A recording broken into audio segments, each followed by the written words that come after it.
A warm welcome from Amsterdam, and thanks for tuning in to a new episode of Game Consultant. Your host of today is Reinout. It is a Sunday, June the 7th, 2020. A year where we were dealing with COVID, and we're dealing with something as in unity amongst people.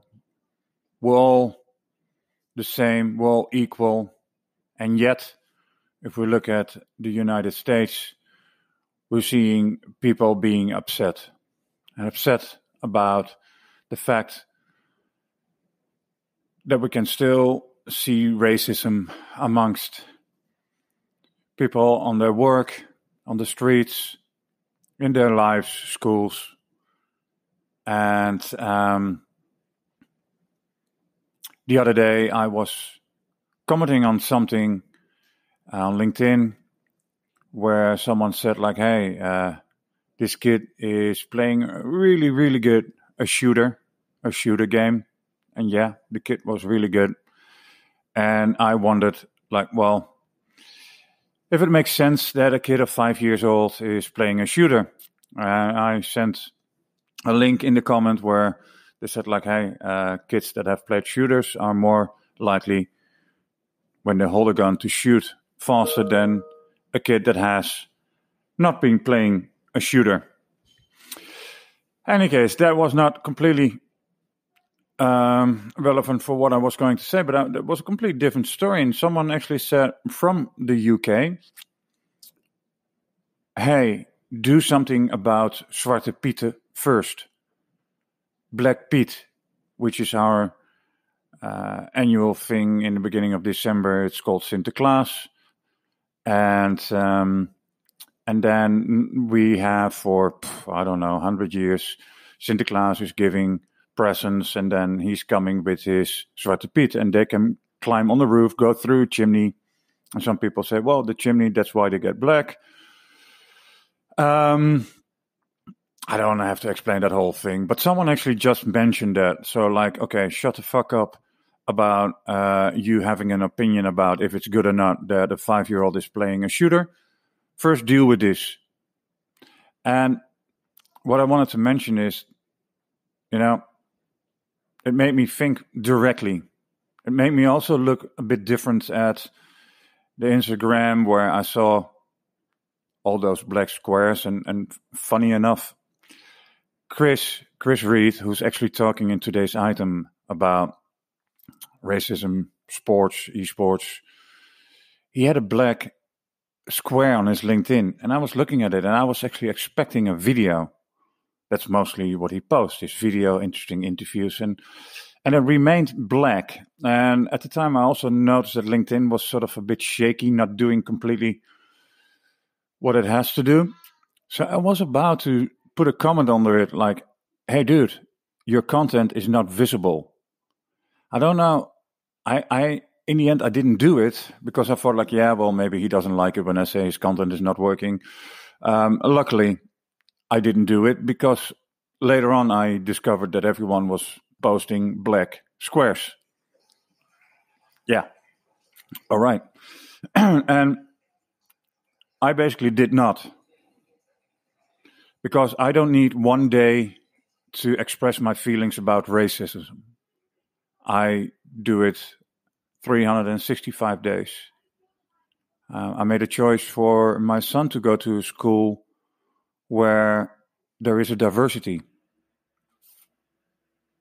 A diversity of kids, parents, religion, race, color, whatever you want to call it. And I would say unified by diversity. That's what I want to give him as a message to go to the future and do whatever he wants to do. In any case, the guy on LinkedIn actually said, well, deal with that first. I sent him a message yesterday morning in the comments and I said, well, our prime minister has basically said that he can understand that Black Pete is hurting for a lot of people. So in the comments and said, okay, guy, dude, you wanted me to deal with it, done so. Our Prime Minister has said something about it. We'll deal with it. And can we go back now to 5-year-olds playing shooters? Because that's still wrong. And my message of today is that, true, we don't accept racism. But let's also focus on things in life, because life is actually continuing. And we can only show our better selves by working, by going to school, by being out there and doing what we need to do. And that is making sure that not only ourselves, but also our kids and families and friends say no to racism.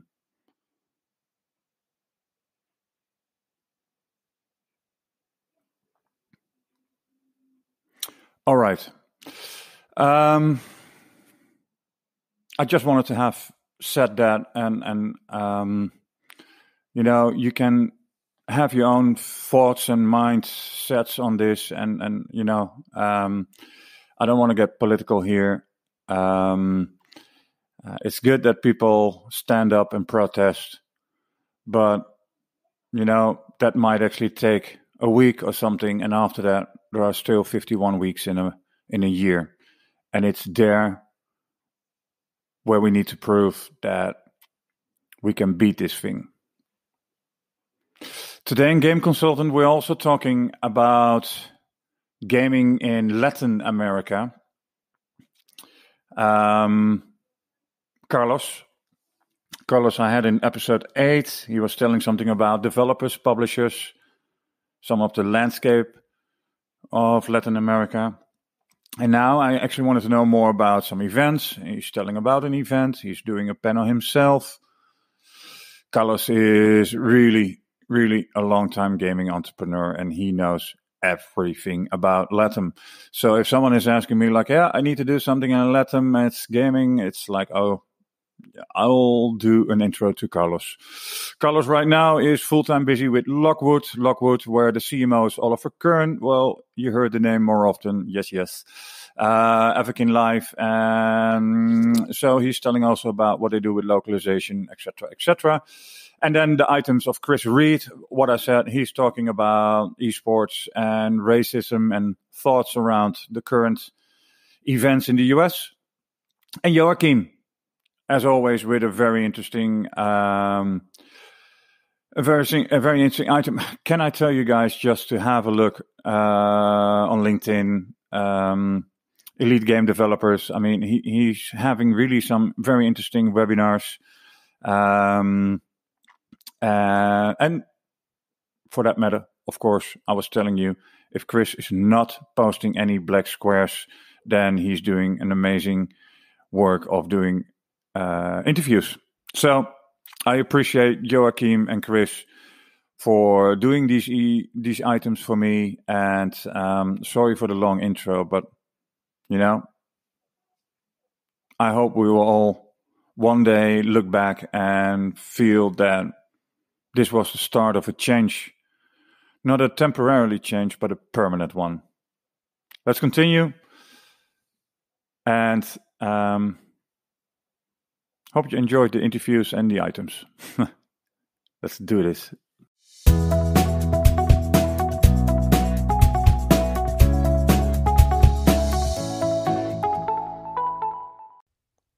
Hey guys, welcome back to Read Things.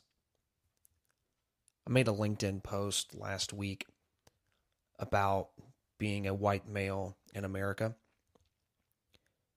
I also talked about the acts of racism and the oppression of the black community that has been displayed here in the U.S. It's been disgusting to watch humans treat other humans in these ways.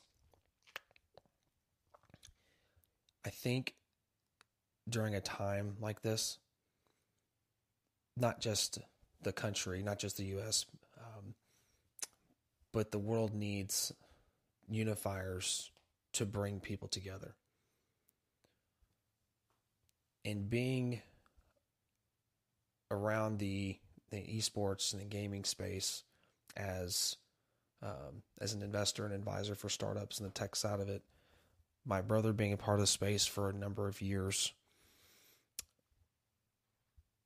I really feel that esports gaming, let's call it one industry for the sake of this discussion, really feel that this industry has a lot of potential to start breaking barriers, to really battle toxicity, to battle racism, to take gaming culture, which when you say gaming culture right now, it's more mainstream than ever. It's not in the dark culture. It's not basement culture. It is culture, and we've talked about that a number of times. I think it has the ability to change the world from the inside out because of the influence that the industry has on the rest of the world.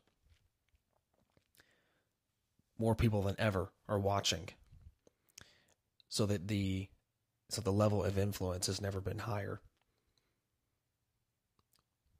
I really feel on the esports side of it, on the competition side, it can create a level playing field for these players.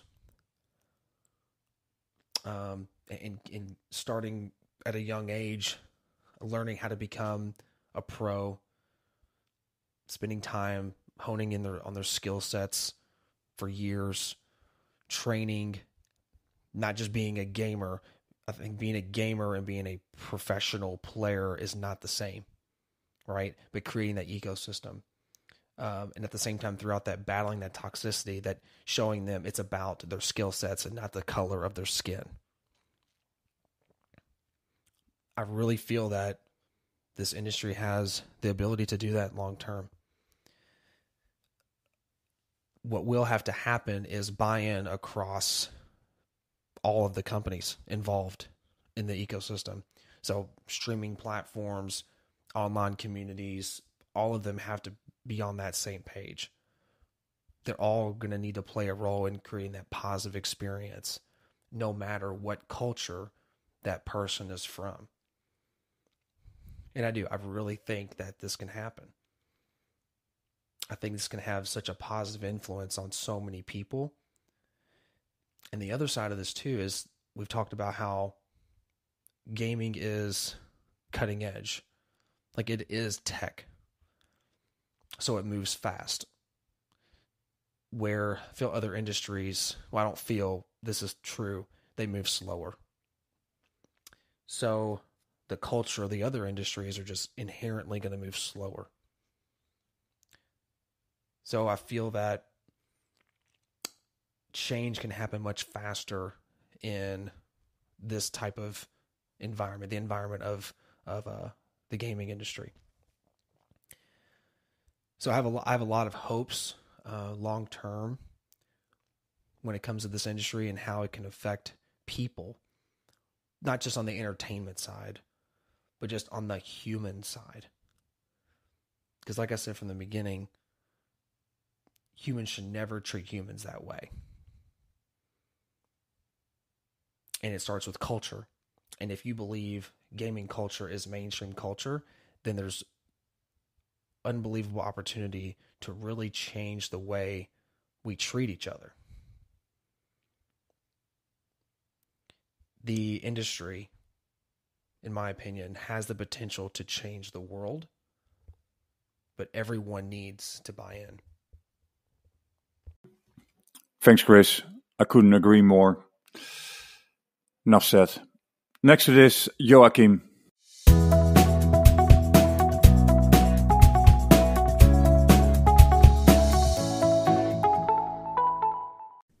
Thanks, Reinout. Hi, it's Joachim here from Elite Game Developers. In this week's Elite Game Developers newsletter, we covered the story of Zynga's acquisition of Peak Games, the developer of mobile games like Toy Blast and Toon Blast. The acquisition price was at $1.8 billion, which is an amazing deal. Really shows that the gaming scene and the consolidation in the gaming scene is really at a really nice point right now. Some thoughts there that I wanted to reflect on my experiences on M&A and what really matters in these acquisitions, because I've been on both sides of the table in my career. So in this week's Elite Game Developers News, I looked at the ideas around Zynga's strategy, why it's working, why it didn't work 10 years ago. So they actually, like if you go back in time to 2009, Farmville was actually an acquired game by Zynga. But then there was a lot of issues that they had with titles like Draw Something. The acquisition of Natural Motion was also a bit of a bumpy experience. But in the recent years, the team has changed at Zynga, and they've really learned to acquire companies like they acquired Small Giant Games from Finland a few years ago. And now the recent Peak acquisition, those have really turned the favor. So I'm going through kind of some of the concerns of where this can go wrong in this newsletter and the opportunities for others to understand what's going on. If you want to check out the newsletter, you can go to elitegamedevelopers.com/blog, and under the news section you will find the latest newsletter. And the other topics this week at Elite Game Developers, we did a webinar with Jussi Autio from Resistance Games, which is a premium PC strategy game studio in Finland. We talked about their projection spreadsheet, which they've used for calculating how many copies are premium games selling nowadays on Steam. So you can use this template. We're actually providing that on the Elite Game Developers blog under sales projections for premium PC games. You can get this spreadsheet and you can look up how a team in PC premium games can nowadays project how many games they're going to be selling. So that's it for this week. Hope you guys have a great week coming up and enjoy the summer weather and stay safe and stay well. Thanks, Joachim. I didn't actually sing yet for you because you had your birthday on Thursday, so happy birthday to you. Happy birthday to you. I hope for you many years for you and your family to be together. And I said, thanks for the item. Zynga and Peak. Obviously, there was a deal already in 2017 about some of their portfolio, which has now went into a full acquisition not merger. That's wrong. Acquisition. I know Peak for a long time and respect Sida, who started the company way back. And as you can see, persistency and belief and follow your heart can lead and bring you actually that far. Let's go with the interview with Carlos. Carlos and Latin America and gaming.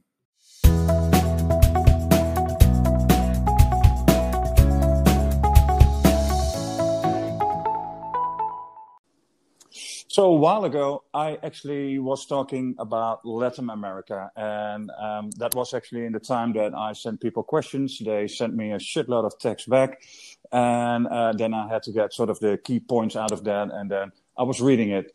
Those were the days. But now I'm in trouble because I'm going to talk to Carlos, and he was going to tell me a bit about Latin America, obviously, but also I said, well, tell me, how is your name in Spanish? And everyone know me and names. That's hilarious. So don't laugh. Shut up. Here we go. Estigarribia. That's his last name. Forget it. I'm calling him Carlos, and but better when people ask me about, hey, I want to know something about Latin America. Do you know who to talk to? And I say, well, there is one guru, and that's Carlos. And I did a couple of intros over the past we were just discussing one with Gregory, who was actually in the podcast too, Good World Games. And so, yeah, I found it interesting to actually re-engage with Carlos. And funny enough, he was talking about an event, which we will actually discuss. But first of all, welcome, Carlos. Thank you. Thank you for having me again. Well, actually, life is hard, man, because we are all stuck here for 9 weeks or 10 weeks. I don't know more. And probably we'll stay like for at least like 1 or 2 more months. Like I know that the business are now opening here, but frankly, I'm not going out anytime soon. So. Yeah, we were. I'm cool. When did you guys close? Because I think we in Europe was, beginning of March or something. But I guess you guys were a little bit later, like beginning of April? No. It was actually here in Rio. We closed on March 14th. So we closed pretty early, but we didn't do the full lockdown. It's more like, okay, if you want to go out, you can just not be near other people. So like what happens that everybody is going out, they are not wearing masks. So we never had the full lockdown here, and the numbers is getting much bigger now. So, but then today our local government decided that they will open all of the shopping malls, all of the things like a business in the streets. So let's see, man. I'm pretty scared. It's playing games. I get it's safer and more fun. Well, lots are doing. That's what you call intelligent lockdown. We had similar in Holland, but then you have to work from home. Restaurants, bars were actually closed, gyms, these kind of things. Mm-hmm. But for the rest, if you need to go to a pharmacy or you need to do some groceries, that's okay. But obviously with all kinds of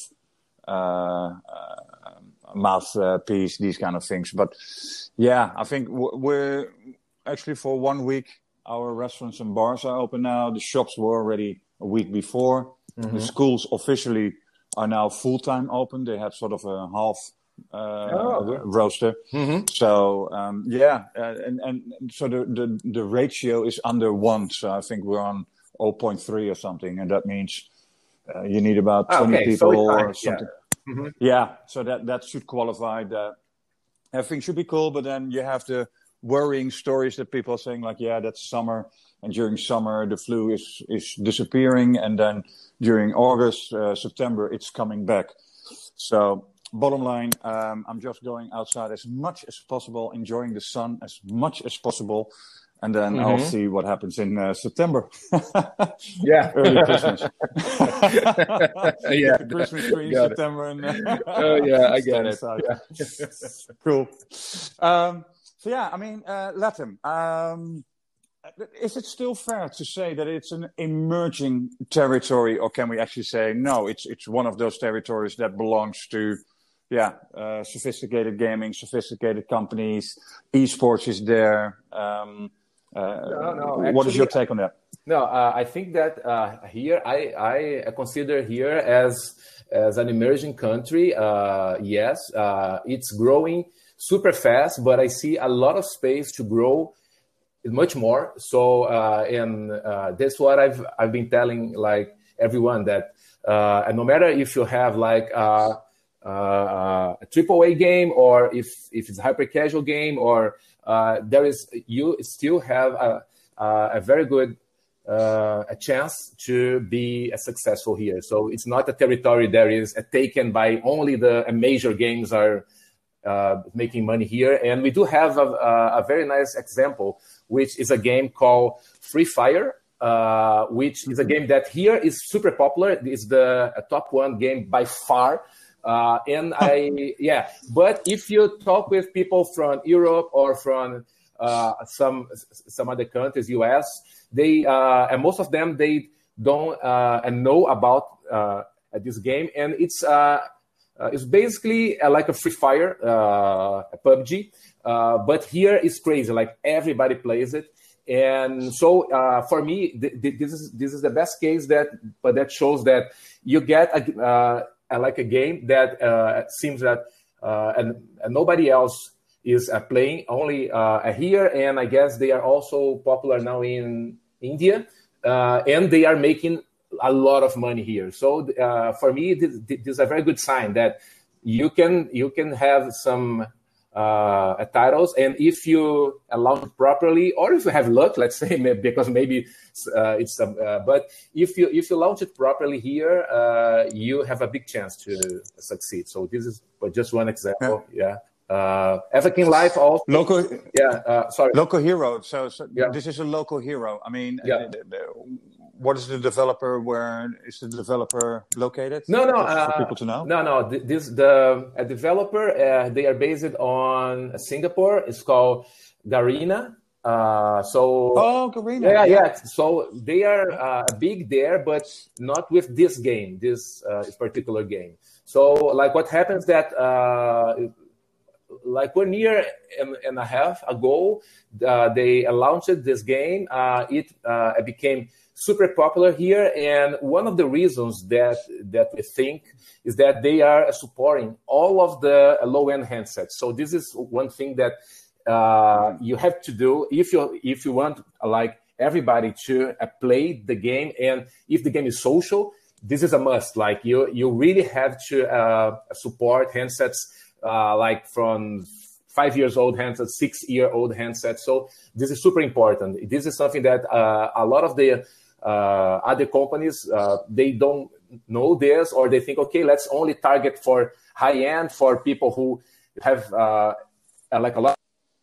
But the real players, they don't have money to buy like an iPhone. The iPhone here costs, I don't know, the iPhone 8 here will cost around, let's say, $1,000. Yeah. So it's super expensive. Yeah. So this is one of the key things. Like you have to really have a very big coverage. It's for the handsets. Then it's also important that you have like a local presence. Like you don't have to really open like your office here, a lot of people, but you gotta have people that are thinking on how to market the game, how to handle your community or the creators, because this is super important. Because one thing that people hate here is that, okay, they see that you are just translating, but you are not really doing any local content. So this is something that I'm doing here with a game called Avakin Life. I'm as country manager here for the game, and one of the reasons that I'm here is actually to provide our Brazilian players with a local content. Let's say for the Brazilian parties, we had like a special scene in the game. We are having in-game shows and concerts with some local artists. So it's the kind of stuff that we see that every time that we put this local content, the community plays is much more, and the game grows. So and it's not something that you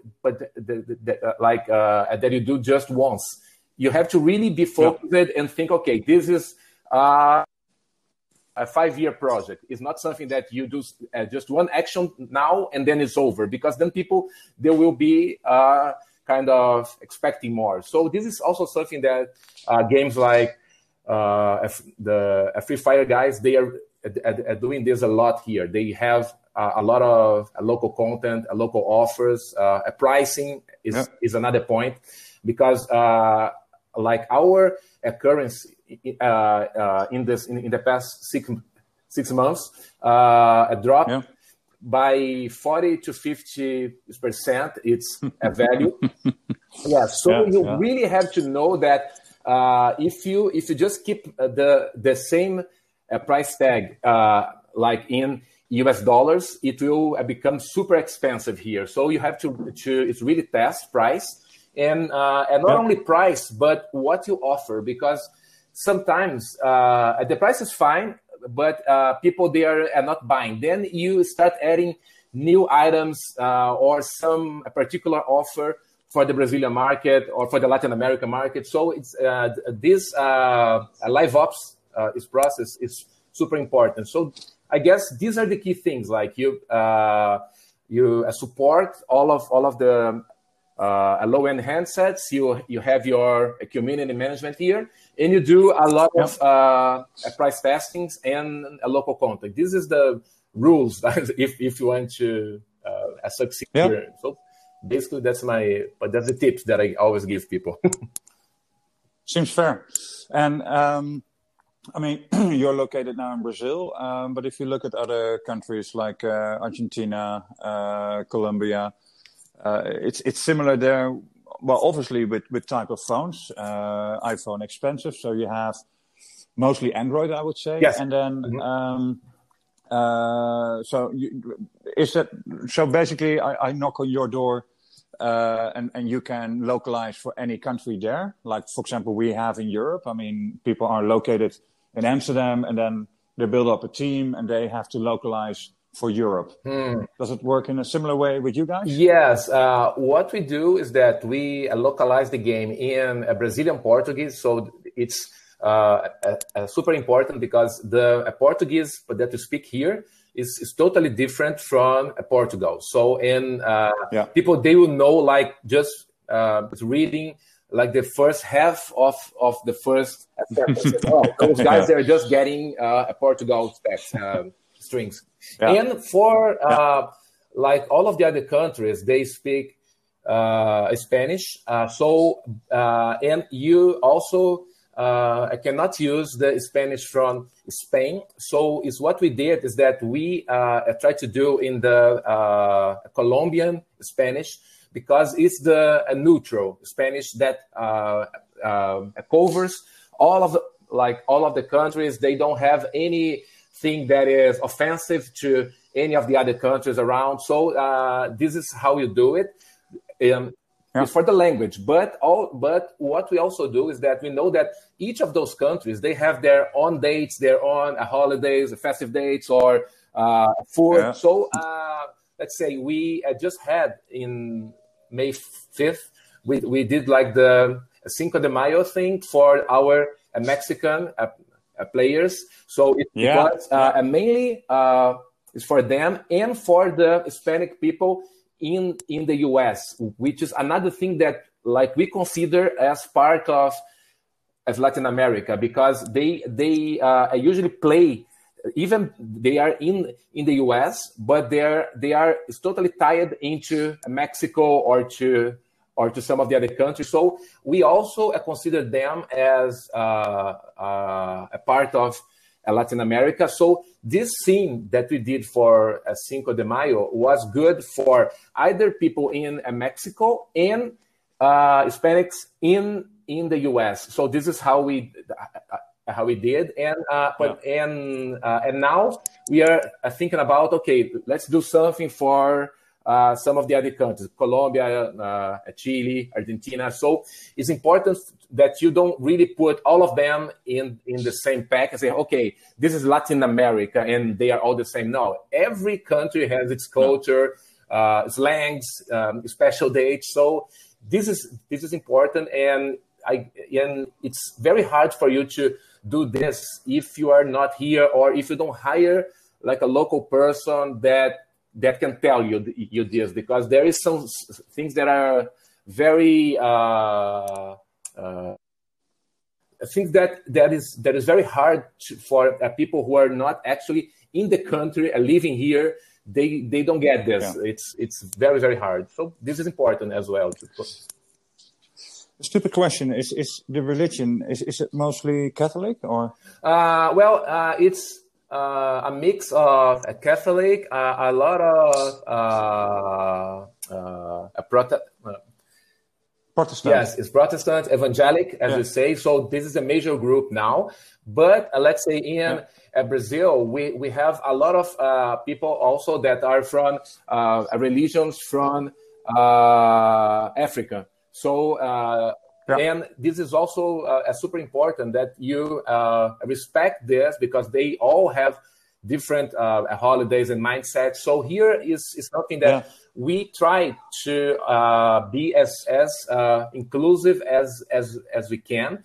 And this is a hot topic here. So but it's super broad. But in a Catholic, everybody thinks, okay, all of Latin America, they are a Catholic, but now the Protestant evangelic religion is moving up. It's really fast. Yeah. Okay, and so right now we're all talking about COVID. We're seeing revenues going up. Everyone aesthetic. People are consuming more and more gaming, quote unquote gaming. And with that, it means people are watching YouTube. You have Twitch, and when I was talking to the guys of Esports, the esports guys in Southeast Asia, they said, well, actually a lot of people here are going to facebook.gg.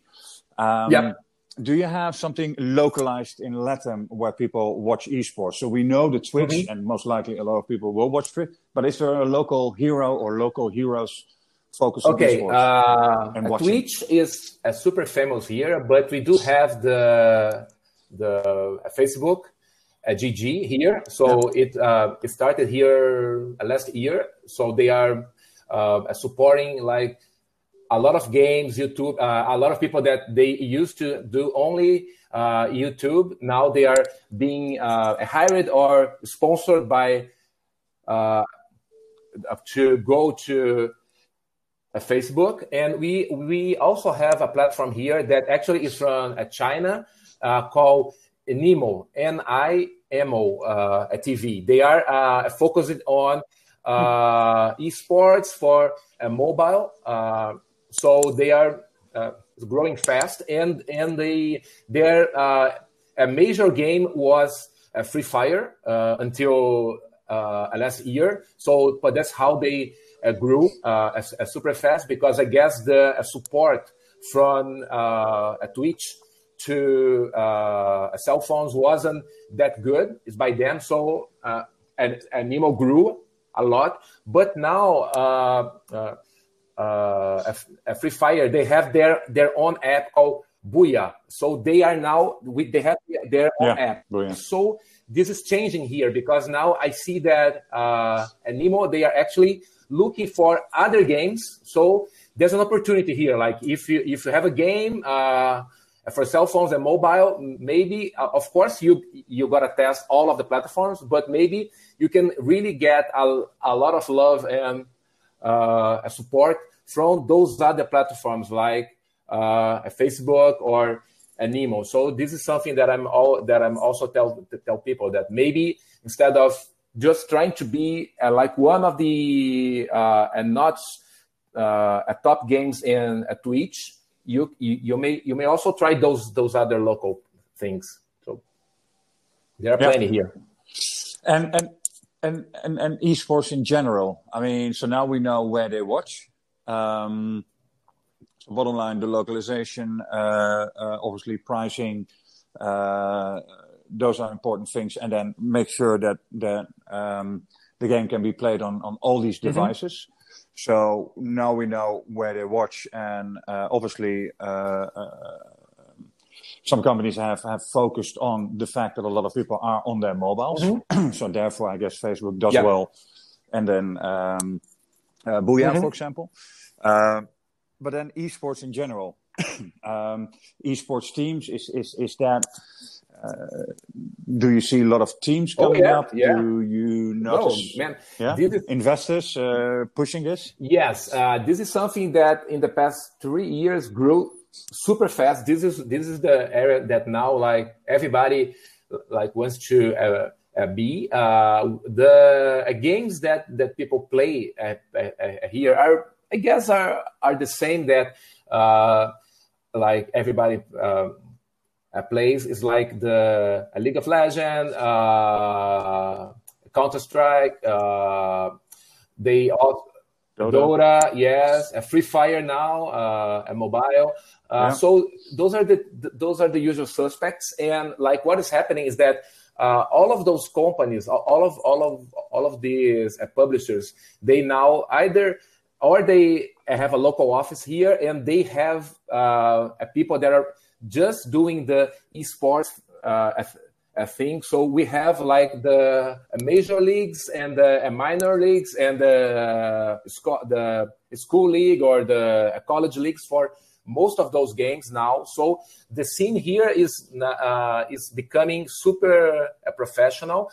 We see a lot of the big brands. They are now sponsoring some of the leagues or some of the teams, or in some cases, some of the players for themselves. So we have, let's say, some top brands like MasterCard. They are doing a lot of sponsorship here.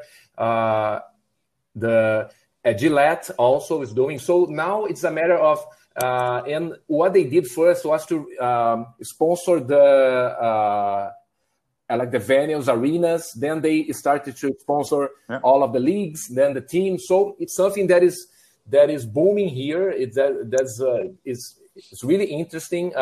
We just had a conference, the LATAM Esports conference, 2 weeks ago, and it was super good. Like a number of people that went, and all of the business that has been done there was super good. I guess we'll have like a second edition on September. So it's definitely something that I'm telling people that now is the right time to come. And I'm seeing a lot of companies from Singapore, Vietnam, and companies that are not only publishers, but they have a platform for streaming or to creating content. So they are now trying to get here to help our creators to do things in a more professional way. So I'm seeing a lot of those tech companies in the esports scenes coming here, and not games, but tech companies that want to take benefit of this growth. So yeah, this is a really interesting space to be. And it's mostly Asian companies then? Yeah, that's interesting. Yeah, actually, like all of the companies that I have been talking, they are from Singapore, like a lot of them, China. Yeah, so it seems like, because then they are doing this for a very long time. They have all the technologies, and I guess that maybe here it's easier. It's for them, because in some other countries, like in Europe, probably you guys have your local players there. So here, I guess now it's like a blue ocean. They just come, and there is no a Brazilian company doing this technology. So it's easier for them to do sales here and partnerships. Yeah. And then obviously they have people like yourself that can help them with the whole localization and advice on how the whole territory works. Exactly. Yeah. Hey, and you mentioned an event. I mean, any game developer or anyone that is that tell me more about the event. We will have on June 22nd to 26th. Event called Big Festival. It's the Brazilian International Games Festival, which is something that happens every year. It's the biggest, let's say, B2B event for here. And this year, of course, it will be held all online. Which is good actually, because then I guess is much easier for people who couldn't travel here. For they now can just go online. So it's an event. They will have like a series of panels for the Brazilian industry. So like I am going to host a panel with some of the top free-to-play publishers. So we'll have Jump City, Scopely, and I forgot the other one now. Sorry. And no worries. At Joypack. Sorry, at Joypack for hyper casual and Scopely and Jump City. So because all of those guys, they have business here. So they either have done projects with some of the Latin American companies and a Brazilian company. So they would tell how do they feel about our local scene and what people should do if they want to be hired or to submit some of the games. So it's to show the Brazilian people, developers, how to pitch. And we'll also have like a panel about the music industry and the game industry. So we will speak about what we did in Avakin Life for some of the local artists and some of the games as well. And they have like this B2B forum, the matchmaking, which is super good. So it's something that if anybody really wants to talk with all of the companies like in the whole week, so it's super easy. So this is an event that I think like everybody should go because like it's like a crash course into the Brazilian scene. So that's it's called BIG. The site is bigfestival.com.br. So besides this, I'll have it on my you should go. Whoever's listening. Definitely go. And besides this, we don't have any other thing at least until September, October, because all of the other ones were big esports events, but they have been canceled now because they were for the end user, like for people to watch people playing esports. It's consumer.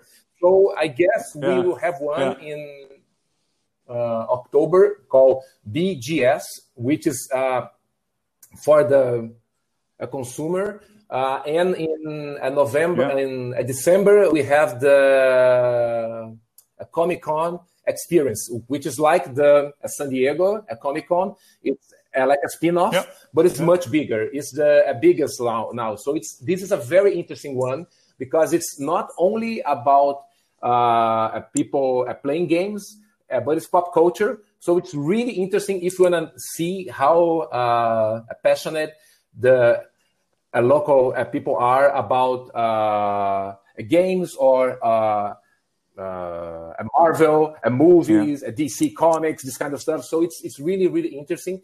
So I guess those two events are still going to take place, but it depends on the COVID, right? Yeah. I want to temper your enthusiasm there. I mean, over here, I mean, I think we are till up to 100 or 1,000 or something.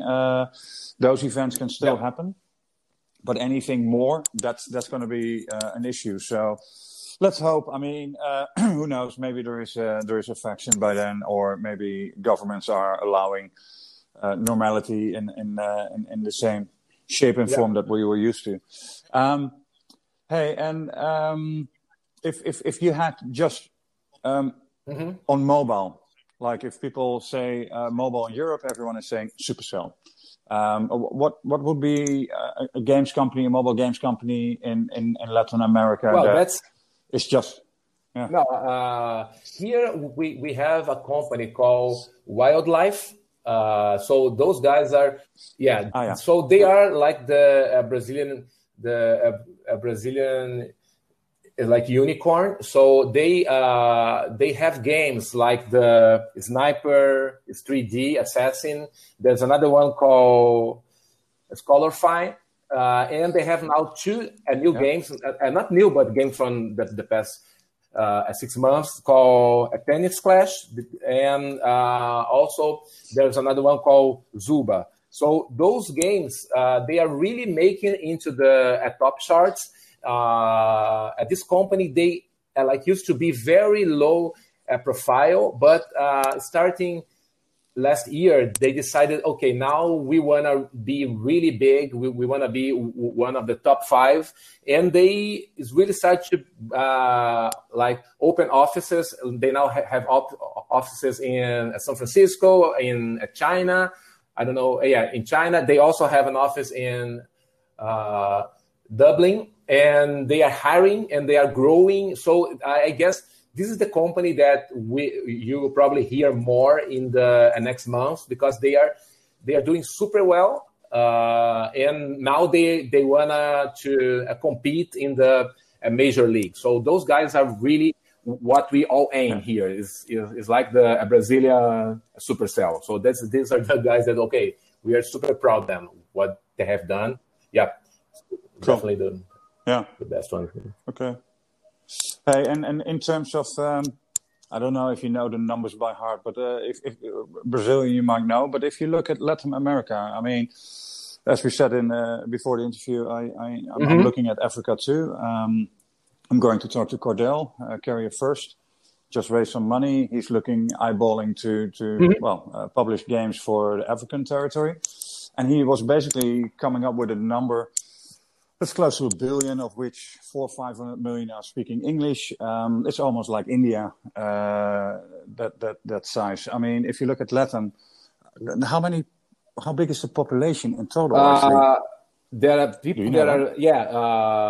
we are talking about 650 million people for all of the countries. Brazil is around 210 million people. So this is the total. That's the population.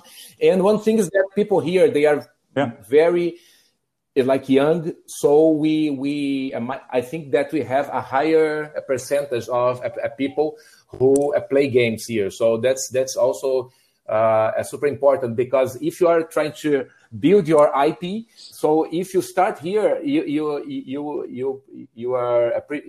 can be sure that you probably be talking to people that are in the 15 years old or even earlier, and then you can really build something here that will last for years and years, because those boys and girls, they will get older, and if they're playing your game now, they might play this game or your next game in the next year. So it's something that it's super important, because we have a very young population. So it's the perfect case for games Yeah. Hey, and quick commercial for yourself. Is Lockwood now full-time? Yeah, actually, still advising. I don't have time now to do any other thing, because it's when I started, I did a consultancy for them, and then Oliver asked me to, do you want to run this for us here? And since then, and it's been 1 year and a half almost, since we grew so much, and we are doing other stuff here, as I mentioned, all of the music things or the fashion brands that we are also going to bring in the game. So it's a lot of things. So frankly, now I don't have time to think about anything else. But it's super cool, because it's a very good company, a very good game, a game that every time that I show this to some of the brands, they immediately fall in love with, because it's a perfect game for somebody to have a presence, a brand presence there, because it's a virtual world that you do your character and you go into a lot of scenes, and the game has a policy of no sex, alcohol, no guns. So it's we try to really build a very safe experience is for the players. So, and it's something that I'm seeing that a lot of the bands and the local music labels, they see this as a very good thing, because they don't want to be in a game and then something bad happens or bad for their image. So yeah, it's for me now. It's frankly, it's a full-time thing here. I'm totally focused into Avakin. Got it. Hey, and do you know, because then you're completely occupied, but do you know maybe people or companies that are assisting companies from Europe and Asia to localize? I guess that is a must, as you said. To localize, like the first step is you can probably use some of the localization companies, like for text, strings.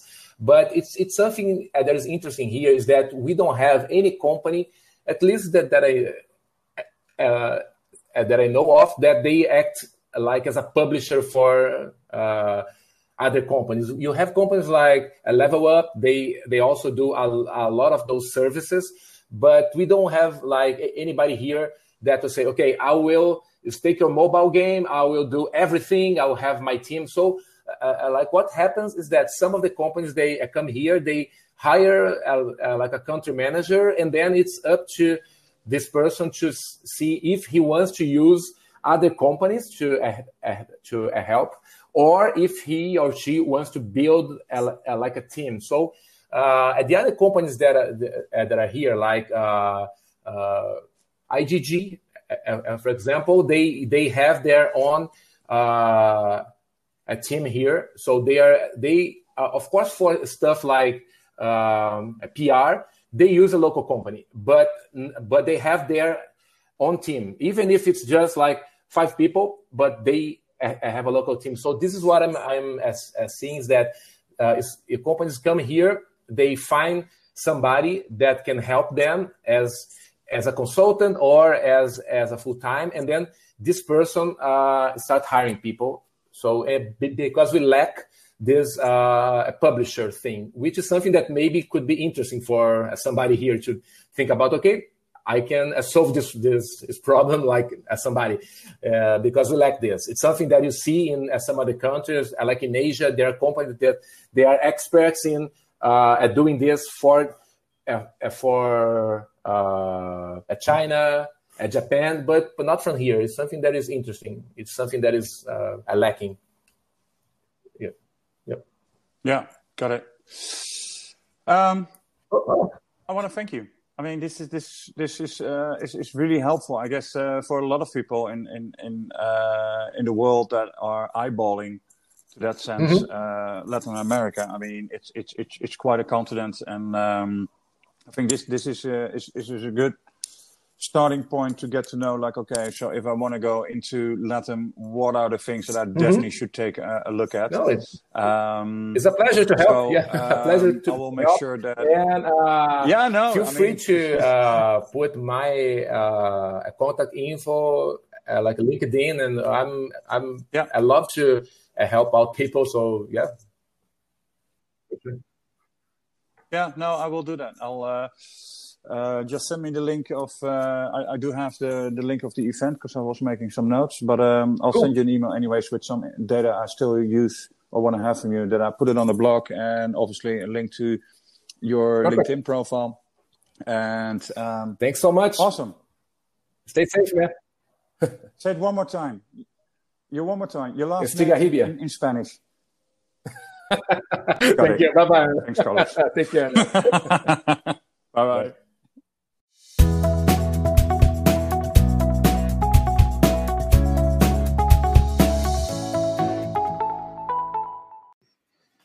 Oh, well, that was a fun interview. I always like talking to Carlos Estigarribia. I never get his name right, but me and names, now that's a shizzle. I want to thank you for listening, and this time, like Joachim is always saying, stay safe, be safe, and ciao for now.